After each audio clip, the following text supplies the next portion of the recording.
everyone. Welcome back to Grace Begins. I'm Kathy Cardenas, and I'm here with my beautiful co-host, Catherine Sutherland. And we are here today to bring you another amazing guest and their amazing story and journey of God's grace in their life and his hand in their life and sharing an incredible story. So this organization, someone had sent me a viral video about them going around, and it was just so powerful and so moving that I sent it to you. And I was like, I know we have to have them. Excited. And then to find out they're right here in our own backyard. So we're really honored to have them in studio today. The farm is called By Faith Farm, and their nonprofit is Fed by Faith. And we are so excited to have the co-founders here today, Lori and Christy. Welcome, you guys. Thanks for coming over here and seeing us. Thank you so much. Thank you for having us. Thank you. Such an amazing story. Just, well, I guess we should just start at the beginning. So have you always been a woman of faith? How did this come about? I'm just so excited to hear it from you, the horse's mouth, literally. Yeah. For me personally, I grew up, yes, in a faith-filled family. My mom was a great example of just always taking everything to prayer. But I'm pretty much average person, go to church and was living with my husband and 2 kids. My husband was a dentist at that time.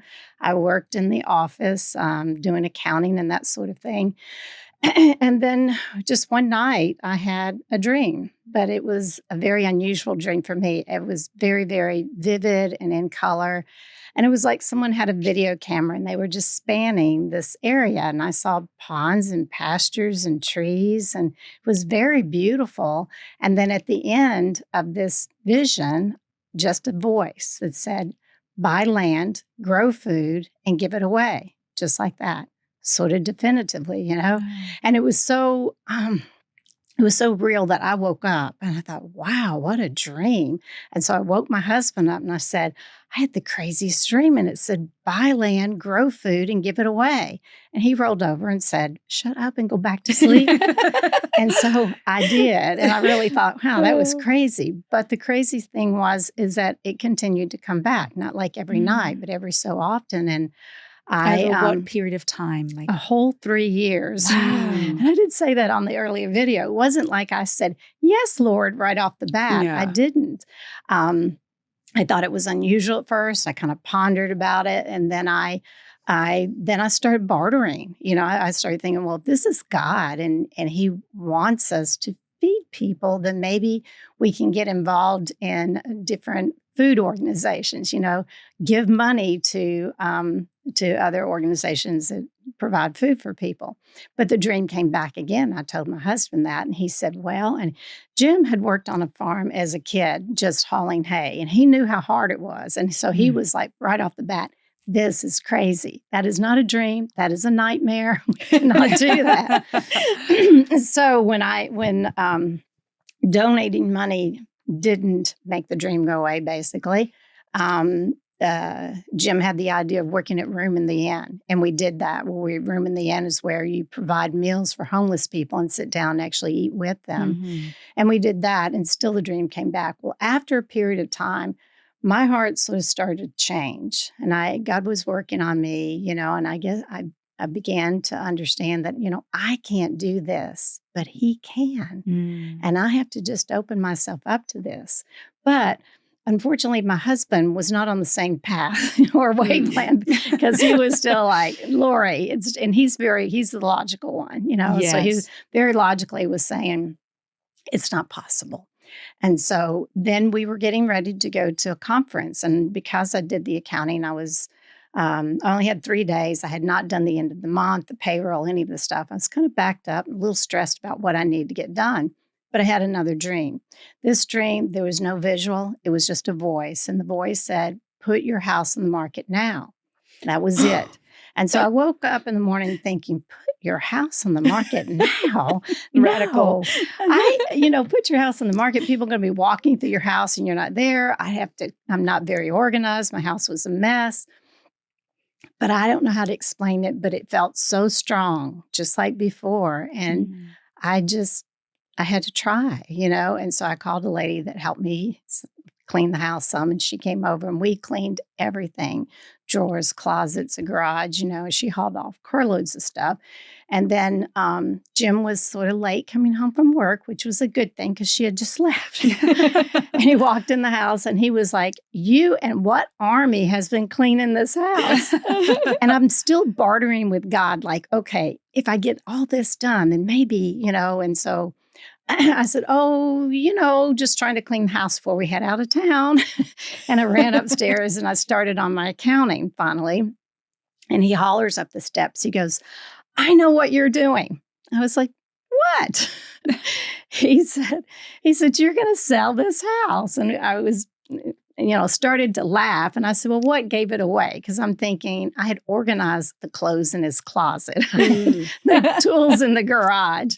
And he says, because you put the bread in the pantry and you never put the bread in the pantry. So we started laughing at that. And when this happened was in 2010, when the real estate market had been totally dead for 2 years. And even, we talked about it and said, the house across the street has been on the market for, I don't know, 1.5 years, 2 years.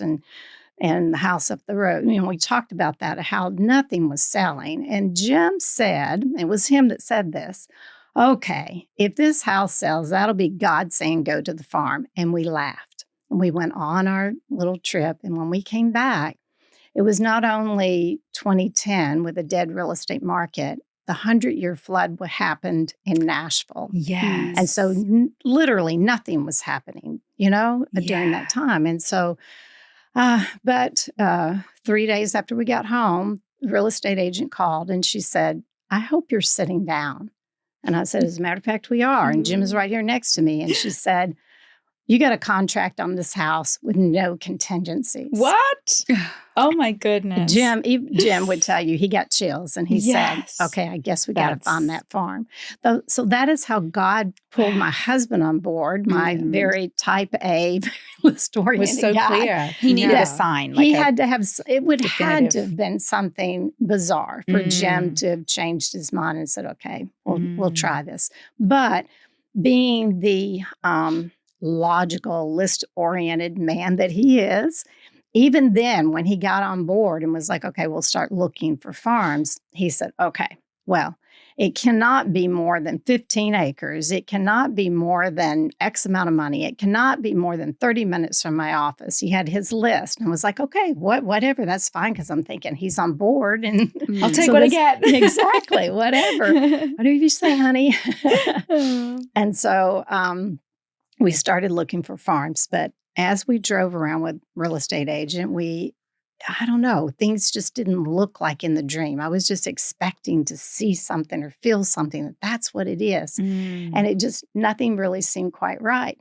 Well, we were looking in Springfield this one day, and the real estate agent said, listen, we're going to go right by a farm that's for sale, and it's nothing like on Jim's list, but you want to just drive by for fun.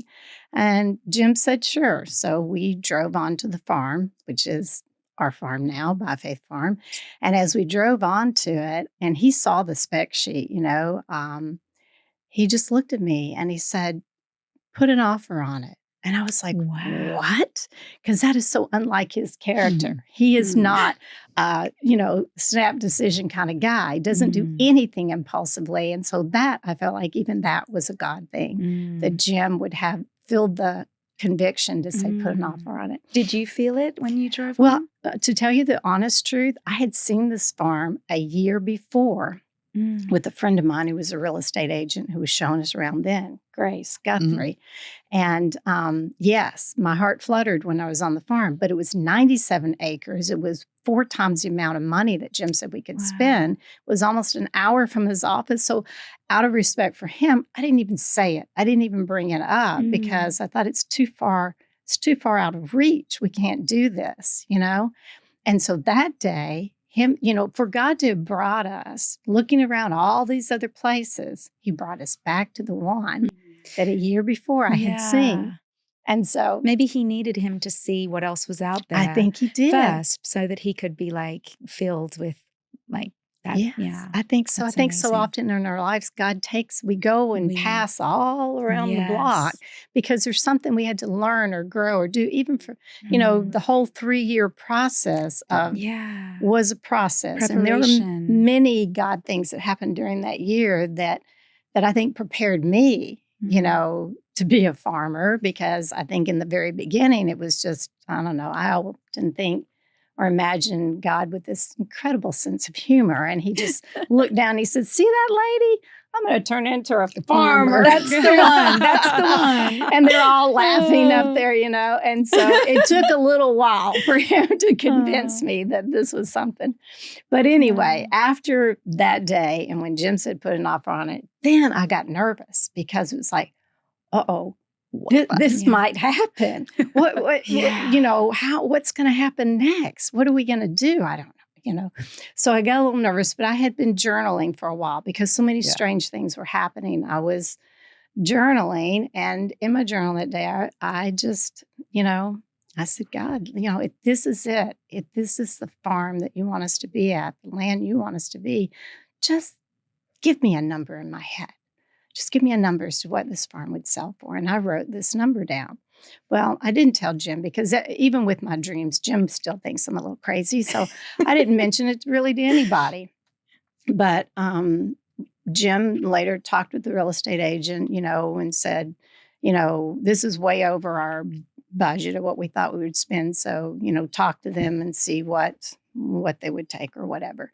Anyway, what came back from the real estate agent was, okay, they really love what you're going to do with the farm, but they have a very, very hard line bottom budget, and this is it. This is the lowest price they can take.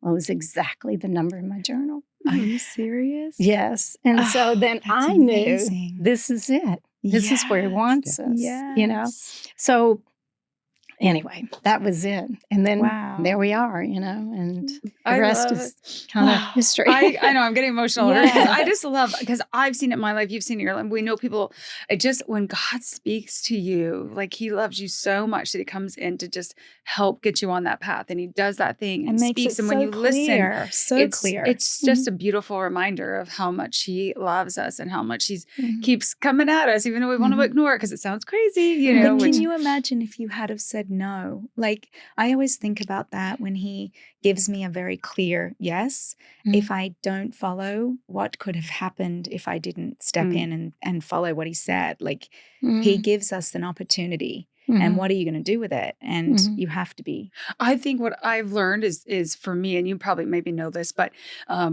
if it's his will and his purpose for your life, he doesn't take no for an answer. And I think I told you that in my life. There's many times where I'm like, nope. And he's like, oh, yes, you are. And he just rips it away. Whatever I'm holding on to, he rips it away and puts me on this new path. And so I feel like sometimes when it's really, really meant to be, he just keeps getting at you until you can't ignore it anymore. And that's it. You might have to go through all that other stuff that you really didn't have to go through. Had you said just yes to begin with. Exactly. It would have taken a whole 3 years. But you'd been on the path a little earlier. But it's for our good still. I think some of those times that we had things we had to learn. We had to be prepared. Did he show you what?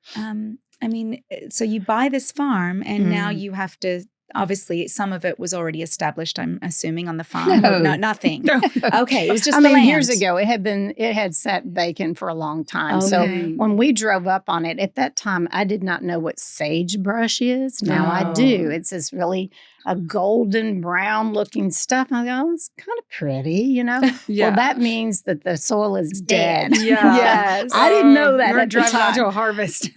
So that was a big part of the farm was preparing the soil. But then it sort of reminded me of us preparing our soul, preparing ourselves, So you start with the soil and you add the nutrients to it, just like with us, as we add scripture and prayer and all the beautiful things into our life. We have to do that in order to prepare ourselves for life, for knowing him and each other, Yes. So we started with the soul. And I did, through this kind of journey, when I guess my heart had sort of been changed, I thought, okay, well, if we're going to do this, if I'm going to give food away, I want it to be what I would want to eat. And what I wanted to eat was organically grown whenever I could buy that.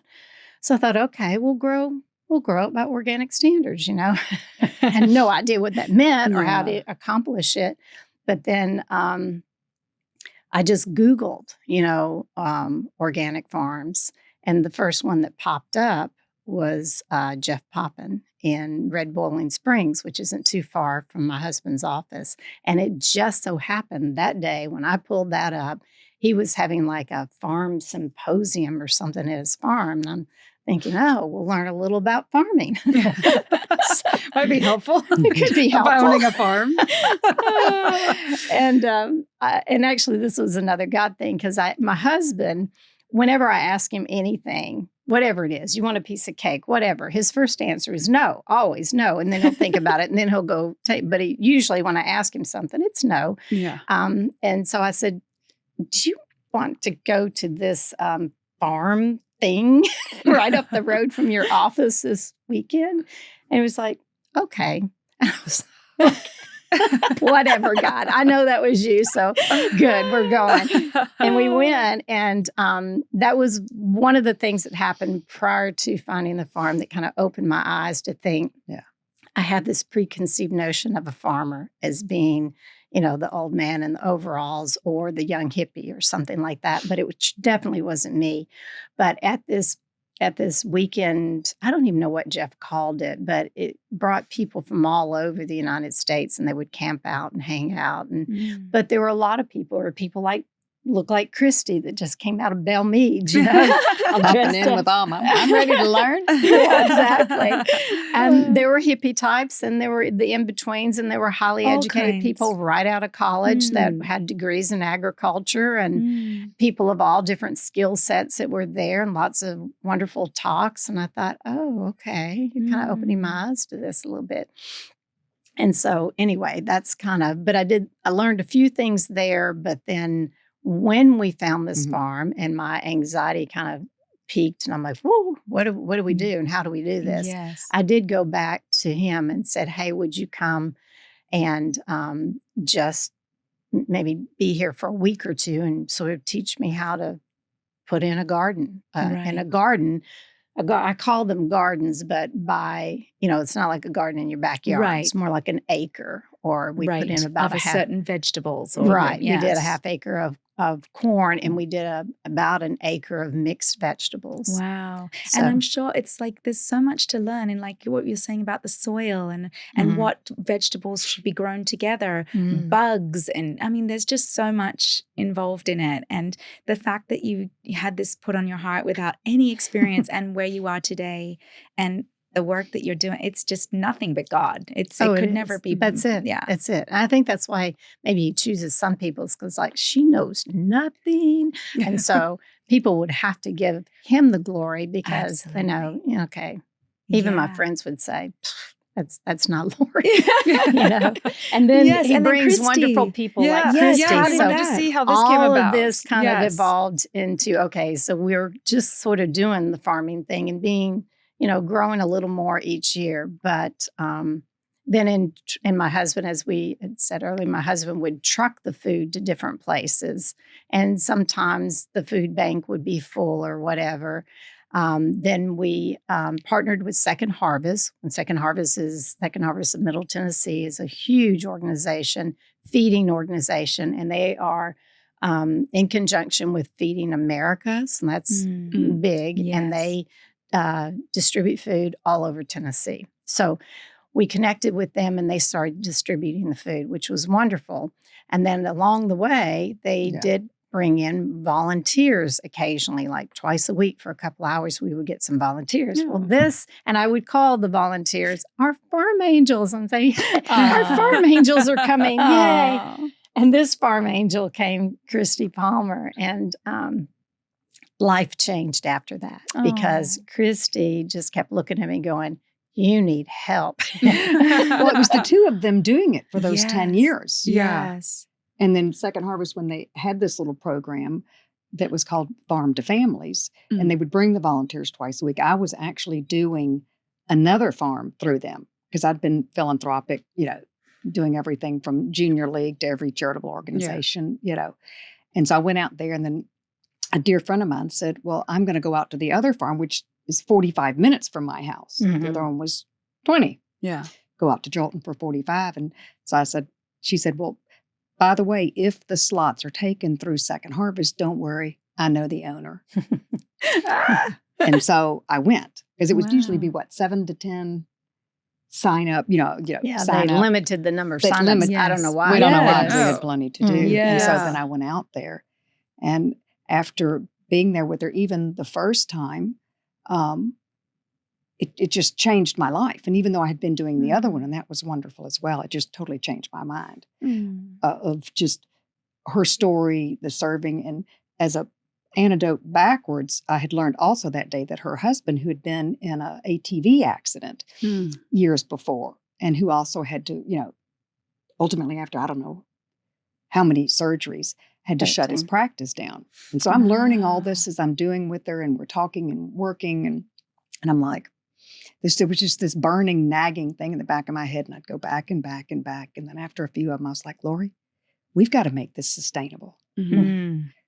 We cannot keep this going the way it is. We just can't. I mean, it was a well-run machine, but financially, which is where I come in going, no. We need help. We need help. Not that well-oiled. Yeah. Yeah. And, That's amazing. so then there was a lot of prodding, badgering, because she was like, no, I don't know. And then finally it was like, we have to do this because we were growing. But I guess by now we're into year 2 with me being there, or year and a half. And I was like, we've just got to do it. So there was another gal at the time, Sarah, that helped us put together the 501c3. I have zero computer, capacity and ability. And so somehow between the 3 of us, in less than a day, we had all the paperwork filled out, done, website names and domains and That's amazing. and whatever, because I just, the calling and the all just was weighing so heavily. And even though, like I said, it's 45 minutes away. Yeah. That you just And even felt after- the pull. Yeah, the pull just kept coming and coming. And on either the first or second, probably the second visit, I have no sense of direction either. And I go Briley Parkway. Well, then I get on Briley Parkway the wrong way. And So it takes 90 minutes. it takes instead of 90 minutes. Yeah. I'm stuck, and I'm calling my house, calling my husband and my granddaughter. And she got there. He's like, "Where are you?" I was like, "I don't know. I am somewhere. I was at Trinity Lane at Briley Parkway." Yeah. But I And just she still came back. Yeah. And she and still continues to continued come back. and come I back. mean, and Christy is not just someone who's, was going to try to help the, our sustainability, but she's hands in the dirt. I'm much better with She hands in the is- dirt. I Yeah. want to. have you had experience in farming, or what drew I you had to been that? doing, well, I grew up, we had farms, Mm-hmm. but we also had people that helped with those farms. Right. So I was just a weekend, and then I always had 3 vegetable gardens in my backyard, in Nashville. And I'd feed the neighborhood because, Yes. I have to be busy. I have to Yeah. be To the doing. neighbor lady, here's some tomatoes. Oh, I did. Here's I was like, zucchinis. the garden fairies I wish I arrived. What lived would you? next to you. What would you like? I mean, I even grew watermelons that were like this big, Yeah, and that's awesome. we'd have to transport them with the granddaughter via the Power Wheels toy to get it up to the house. Yeah.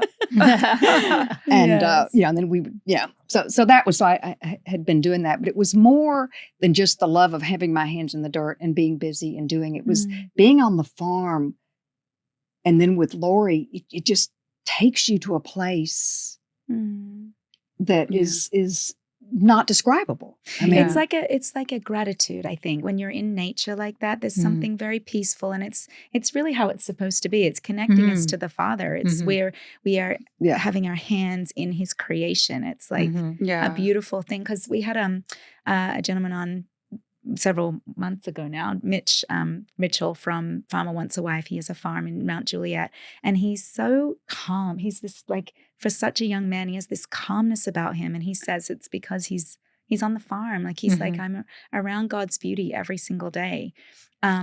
there's something so simple and beautiful about that. Yeah. Yeah, being in his so true. creation is as close as you can get to him. You're much closer than being in a city full of Oh cement my and goodness, concrete yes. and just being out there in his creation. Absolutely. And Mhm. thinking about, as you were talking, there's a quote, and I'm going to have to find it, but it was said something about God will never give you a dream that he's not going to help you see it through.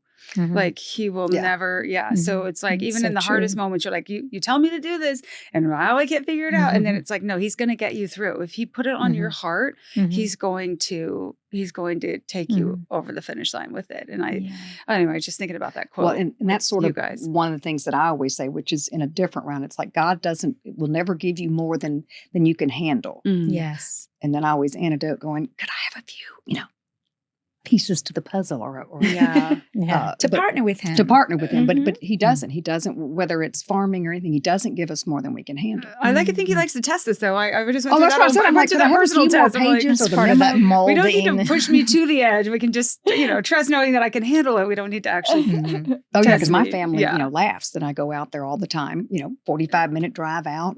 But it just transcends me somewhere else. And then with starting of the 501c3 Fed by Faith, it has enabled us to do a little bit of fundraising or asking for things. Because like last year alone, we grew over 23,000 pounds Yeah. of, and we have 2 of the gardens that we do by hand. It's called BTE, Back to Eden. Yeah. Oh. And we do compost and we do wood chips. And, Mm. that is, not easy. And then we have the other big donation garden that we call Grace Garden. Now, we do a little disking or tilling in Light tilling and I feel like we tilling need to in come it. out and work the Grace Garden. I want to come out Yes, and you work do. in it. It is. Yeah. There you go. It doesn't matter It's if it's therapeutic. Yeah. You'll Yes. enjoy it. Yeah. Yeah. But so then with that being, said, and we've gotten up to 23,000 pounds, that's a lot of hard work and sweat Yeah. equity that we Yeah. love. Mhm. Yeah. But we do know, or I believe I know, that Mhm. we do need financial help to work a little smarter than harder. It's basically the Mm. 2 of us Yeah. with a couple of, Couple of volunteers. We have volunteers that come, but we're there because a volunteer isn't going to know what to do. And we Yeah. work with them alongside to accomplish the things that we do. So everybody has- is volunteers on the farm. Yes. That's Well, there's a amazing. young boy that his mom brought him over to the farm when he was 12. He lived a street over and wanted him to learn hard work. And I was like, well, that's the only kind of work we have here. So that's what you'll learn. Yeah. And he was the sweetest guy. Yeah. My goal, he didn't talk a lot. My goal every day was to see if I could get him to smile or to say something. And anyway, he's turned into an invaluable asset to the farm. So I did tell him along the way, you can no longer be a volunteer. And he just Yeah. looked at me with these sad eyes. And I said, because I have to pay you. I am too dependent on you. Yeah. So he's That's our only amazing. paid And he's employee. 16 now. Yeah. And still Wow. rides his bike over. Yes. I love Yes. that. On White Saving Creek Pike, for a which is car. not Yeah. the safest. Yeah. To get that Just- many volunteers, it must be a place. And I tell Kat this about the podcast. I feel like when we come in here once a week, it's like my little, my piece, my little church of the week. You know what I mean? It's like that little place. It's just, we can be having the worst morning ever. And we come in here in this little room, we're just like, everything goes away, this peace and calm. So Mhm. I believe that when you're in places like that, and that's, to me, that's a blessing to be able to be somewhere that you get to feel that every day. Because a lot of people go to a job every day or even volunteer places where they're miserable. They're not happy. Going back to, I guess it was at 2021 during COVID. Right. That was 2020. or 2020. 2020. I guess that's why, when I started that, Mhm. that was one place we could get volunteers. It may only be 10 at But a it was time, outdoors. but that was because it was Yeah. outdoors and everybody Mhm. could spread out. And so we had everybody from all walks of life, both economically, socially, and everything, and Mhm. to listen to their stories Mhm. and help work alongside of us. So that started kind of melting into my heart about how important community is. So we not only grow and donate food, but we also help the community and they come and help us and Bringing, collaborating, and bringing It each other is. together. It's a community of people giving back to the community. Yeah. So By Faith Farm, and God sort of told me that in another, not a dream, but something that happened that I finally clued into, that it wasn't about me. I mean, you just think I thought, he gave me this job and I'm supposed to grow this food. Yeah. And so when the corn would die or whatever, I would feel like a loser. Oh, I didn't, we have nothing to, I would feel so bad. And this one year when the corn crop literally was, it had poured down raining for so long. When it stopped raining, there were so many weeds, they were consuming the corn. And I got out there and I was weeding. By then it's like in the high 90s. I was really hot. And yes, and this man came by, Ralph McDonald, and he would always come by and sort of make fun of me sometimes. Lori, what are you doing? And have something funny to say. Well, I wasn't in the mood for humor, and he came by and he was like, Lori, what are you doing out there? And I said, I'm weeding, Ralph. He goes, why are you doing that? I was like, because can't you see the weeds are as tall as the corn? He said, Lori, don't you see that little tassel on top of that corn stalk? He said, that means it's run its whole life cycle and you'll never get an ear of corn off that corn stalk, no matter how long you weed it. Oh, my goodness. And so then Ralph left and I went into the barn and I didn't just cry, I wailed and I yelled at God saying, why? Why do you have me doing this? Why?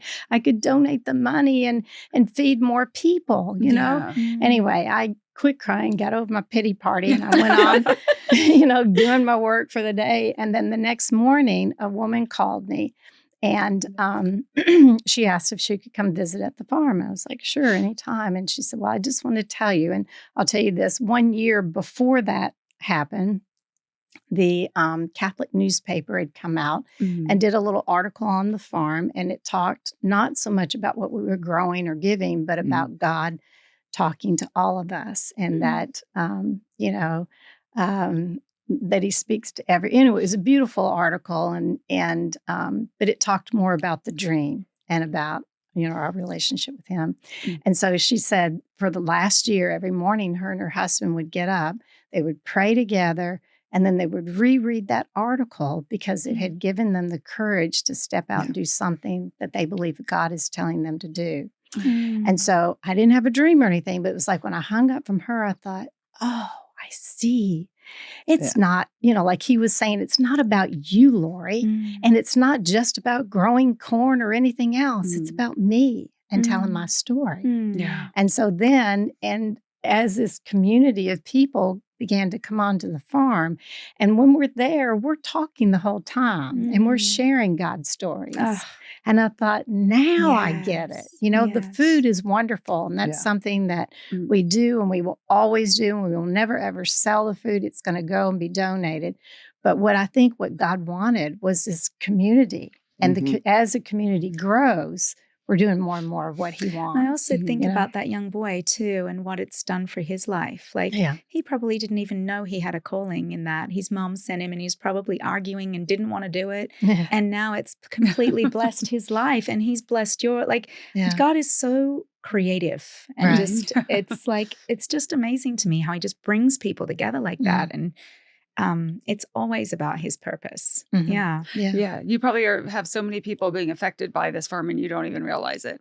Probably things that you don't even know. Especially now, the people that have seen your story who needed that little boost of faith or that little reminder that God is going to get him through. God is going to, I feel like I've just felt the spirit so strong in here today, right? Like it's always just been like really, I know it is, but I just feel like it is. I just feel like this was a meant to be. I think the whole thing is beautiful and just goes back to why we do this is to hear these stories because I just think it's beautiful when I know it's beautiful when I see God doing something in my life, but it's even more beautiful when I see him doing it in someone else's life and they recognize it, right? Because I think that's so important when you recognize it and have that gratitude for him, even though how it can be tough. You're going through through tough things and it's like, but you're staying faithful to what he's calling you to do. And it's just, I think there are going to be blessings upon blessings that come with that. And it's also important for people to hear that it's messy. Like this wasn't like a dream that happened and all of a sudden she's got ponds and beautiful trees like her dream. Like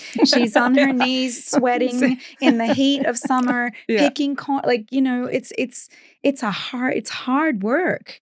she looks beautiful right now, Yeah. but I'm sure there's days where This she's is a hot not the mess. farm. This is not the farm. Yeah, my granddaughter Yeah, even this said, is like, not wait, farm where are you attire. going, Kiki? Yeah, where are you going, Kiki? I mean, these ladies are literally sweating and working the land, and it's important to know that it takes work and it takes courage and bravery and perseverance and all those things.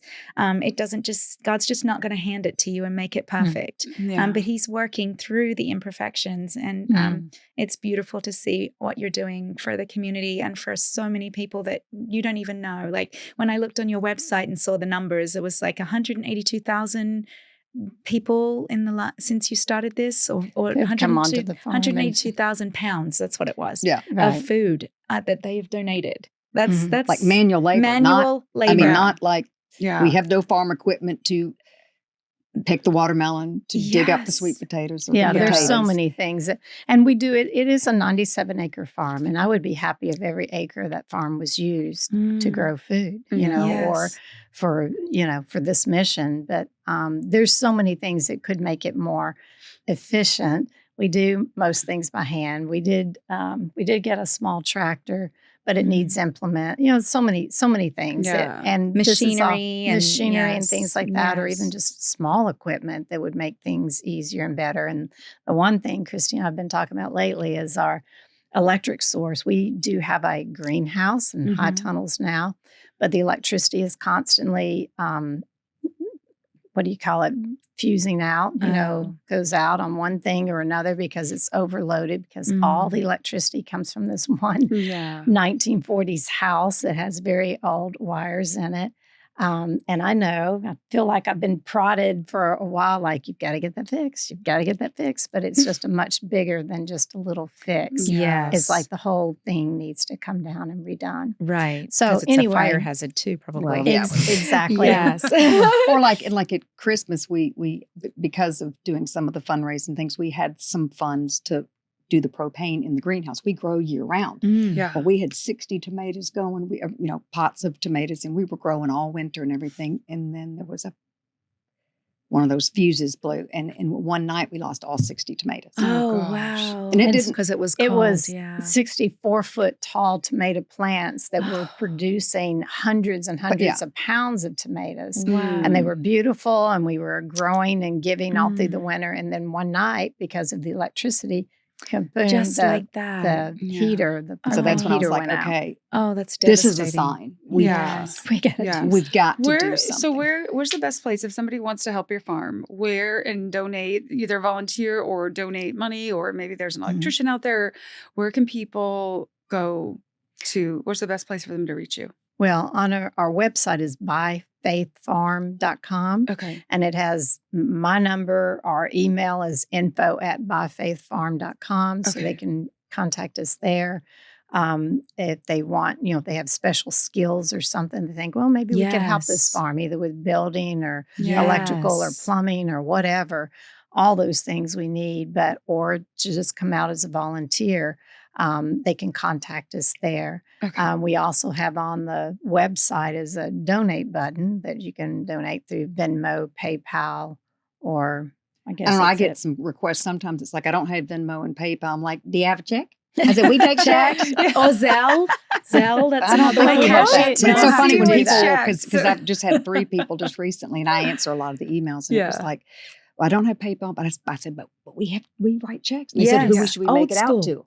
Yeah. Old school. It's Yeah. very school. old Like, school. funny Gen that Z people are don't do learning. checks Yeah. anymore. Yeah. That's so funny. We're Zelle's pretty very old easy school. to set up, though. You just set it up on the bank I account. just set it up and for my aunt at with Christmas. a phone number or an email. It's very easy, and people like that because they can the money goes directly into your bank account. So it's Oh, very you don't have to easy do to that. set up. I can show Yes. you in 5 minutes. We how to do Yeah. we it. are so old Oh, I school. know. Yeah. We It's super easy. Yeah. And then the two of us, we had to learn QuickBooks online. We do everything. Oh, We're like the QuickBooks. treasurer, Yeah. we're the secretary, we're the, the bookkeepers or whatever, and the farmer. And the QuickBooks desktop is totally different from the online, which is what we use. And I'm like, Yeah. Oh. Every- one more thing to learn. And I know. But Luckily, see, God is like providing. I love that.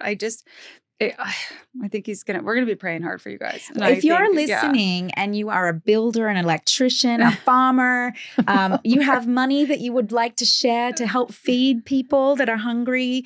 I mean, there's so many ways to get involved. And I hope that this just reaches people that I feel inspired to be a part of it. I'm like, I want to come and learn and be a part of it. We'll learn together. Yes, yes. And we do have fun. We are not, I'm a taskmaster. Yeah. But we do have fun. Yeah, we do. Yeah. I mean, everyone that comes out, they all say that. Yes. And she calls them repeat offenders when they come back. Yeah. But most people do come back. So, well, it must have been fun, even though we were either out in the hot sun or, there are times we're working in the winter. Yes. Many of the people have come when they've got their big coats on and it's cold and we're doing things, and then they're back again in the spring and the summer. And it's fun to see the succession of what they did then and prepping for the gardens and the seeds and the greenhouse growing all the way through to the harvest time. Yes. Did you ever see the documentary Big Little Farm? I did. So people Farms? kept telling me, you have to watch it. It's a very similar situation where she was like, I want to farm. She just really felt compelled without any experience. And just watching, it's a great documentary because you get to see just all of the different stages of like them losing everything. They had one man that was so amazing that they were so dependent on who helped them. And then he passed away. And it was like, there's just so many things that they went through. But it's an amazing story. It was a beautiful story. I was watching it thinking, wow, I relate to a lot of it. You relate to a lot of it. And we will make sure that we put the links on the bottom of this interview so people can have an easy way to get in touch with you. Do you have an Instagram page or anything like that? We do. We do. Yes. We didn't until a nice young girl that came by and started doing Instagram for us. Now we have Jennifer Fagundes, who's been very sweet. She volunteers her time to do the Instagram and Facebook. Yeah. And we did recently, I put up a TikTok, but I did it myself. It's got like 2 dumb pictures on it because I didn't know what I was doing.